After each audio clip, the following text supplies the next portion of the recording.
that's true. Naked Palpatine. Oh, you pick that one. Fresh out of the clone tank, nude Palpatine is my Well, that's the first thing I think of when you say Dark Empire Palpatine.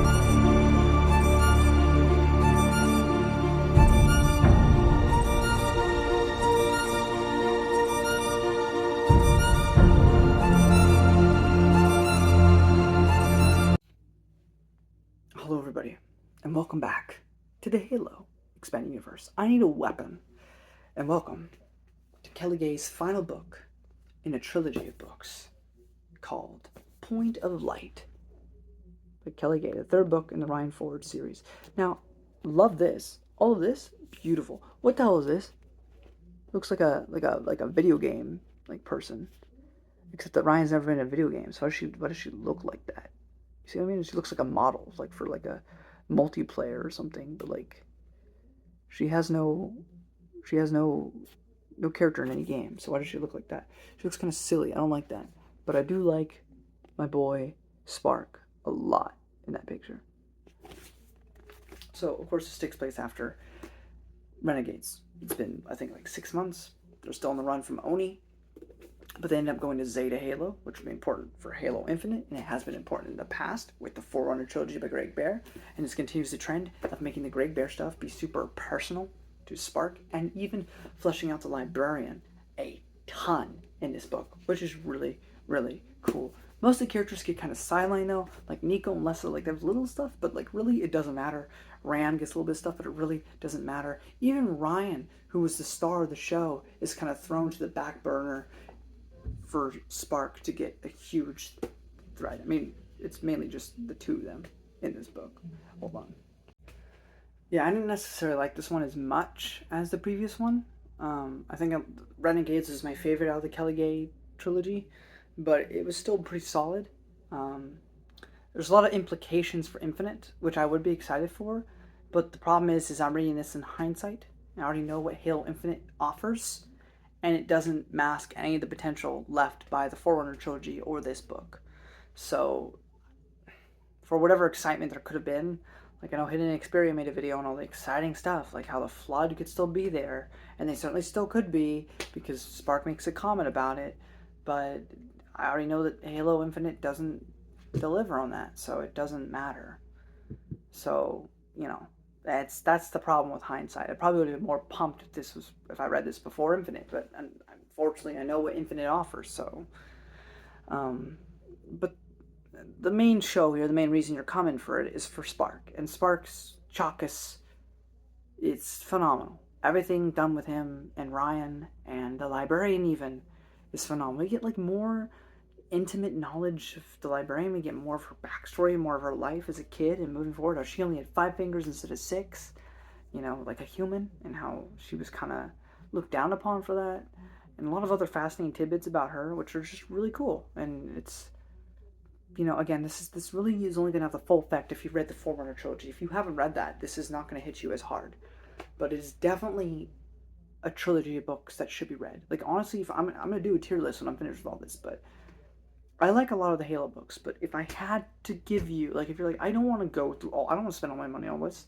I'm not, like, I like Halo, but I'm not that much of a Halo nerd, then easily, the Greg Baird trilogy of Forerunner books, Cryptum, Primordium, Silentium, Smoke and Shadows, Renegades, Point of Light.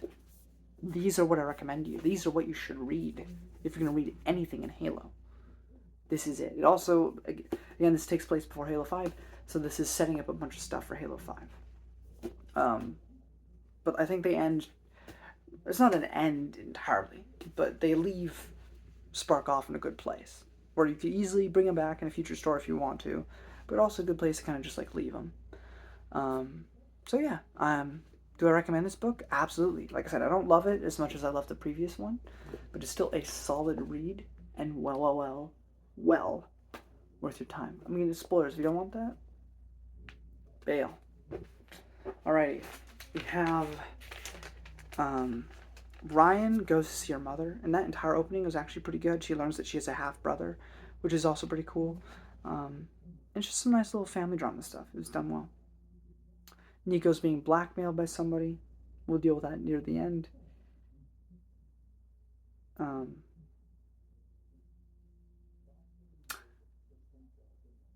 we learn that Zeta's monitor, its name is Despondent Pyre. The Spark also talks about the Flood might still be on Zeta Halo. And these definitely could be, and we could definitely see this in a future story arc in a future game. But third time's a charm. But anyway, I think it's a really good read, and unlike the rest of Halo, which has been fine, but I wouldn't really recommend unless you're a super hardcore fan. This I can recommend in flying colors. So I'm gonna get some spoilers. I think I already said this, but I forgot. So we're gonna continue. I forgot where I was at. I'm sorry. It's been a rough day for me. We also get some more Sanghelios lore from Ram, of all people. I mean, he was a Sangheli captive for a bit. But we learn about this Hall of Eternity that they believe in. And how, like, they believe in this place where, the names of their dead would, like, live on forever or whatever. But that they would, because, like, a lot of the humans would cry and, like, piss themselves and whatnot, that, the Sangheli would mock them and say, like, you're because you're so dishonorable and whatever, you won't even get to have your names in the hall or whatever. So I thought that was interesting.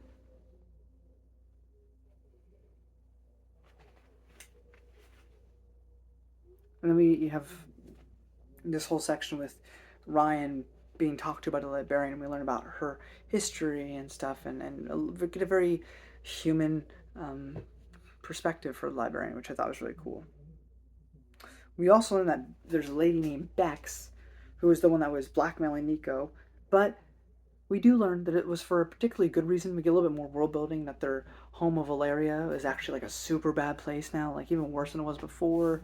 There's a lot of poverty, a lot of sickness, a lot of death, and she single-handedly, by getting the things that she was trying to blackmail Nikos to bring, she was going to actually make like the place better because the UNSC had abandoned them. So I thought that was really interesting. Spark saves Rion for like a second or third time, and Spark just replies, "Only a trillion lives to go." It's so poignant because he kind of puts the weight of everything that went down in the former trilogy on himself. It's totally not his fault, but he still pushed the trigger or helped push the trigger, so he kind of puts that on his shoulders for the deaths of all those people. But Rion shows him that he just simply can't do that. It's unsustainable, and it's not his fault. We get mentions of the Guardians, who of course will be a big thing in Halo 5. And then Bastion, which is this shield world that the librarian made, which is meant to like kind of resemble Earth, because she very much, again, she cared about Earth and she cared about humans a lot. She saw them as the inheritors of the mantle. And it's meant to be like some sort of last bastion, if anything goes astray. And there needs to be a strong AI on there. All the AIs that are on that shield world are compartmentalized. They're not super, super smart for fear of corruption. From like mendicant bias or whatever might be strong enough to corrupt AIs. Wink, wink, Halo 5. And so Spark makes the decision, he can't keep living in the past, because before he kind of wanted to just go to the domain and go to his heaven, basically. And then he tried to live in the present with Rion and the crew that he loves, but he can't deal with the fact that someday they will die and he will live on. So he goes to become the person in charge of Bastion and his AI body, but also he's not completely AI. He used to be human. Like, he is a human that was trapped in a Roomba, again, stealing from Polygon. So it's not completely the same, because this isn't, every AI like Cortana is based off of a human, but he's not based off, he is still a human. Like, that brain, the mind, is still him. It's not a copy of him, it is him. At least in this universe. In other universes, it might just be a copy, but in this universe, it's meant to actually be his soul, him. And so he's strong enough to be able to resist, like, the Guardians in Halo 5 or whatever, so he becomes in charge of Bastion, says goodbye to Rion and everything, and that's the end of that. So that's pretty much where we leave off with Kelly Gay. We have one more book by Kelly Gay that came out this year in 2024. I don't know if this video will be uploaded in 2024. This might actually be uploaded in January of next year. I don't know. But at the time of recording this, it's still September. But regardless, when I get to Epitaph by Kelly Gay, which is about the didact, that came out in 2024. So that'll be the most recent book. But that's not yet. We have Halo Envoy by Tobias Buckle, who, if you remember, wrote the Cole Protocol way, way, way back when. And then Hunt the Truth Season 2, the audio drama. And then Halo 5. Or, well, before Halo 5, we'll get to Epitaph. But that's pretty much it for now. Thank y'all for watching. I hope I've given you a new book to read. I mean, if you're watching this, hopefully you're not watching this part, because you would have went and bought it and read it. But regardless, it's well worth your time. Hope you enjoy, and thank you all so much for watching, and I'll see you in the next Halo video. Until then, let's finish the fight. Bye-bye.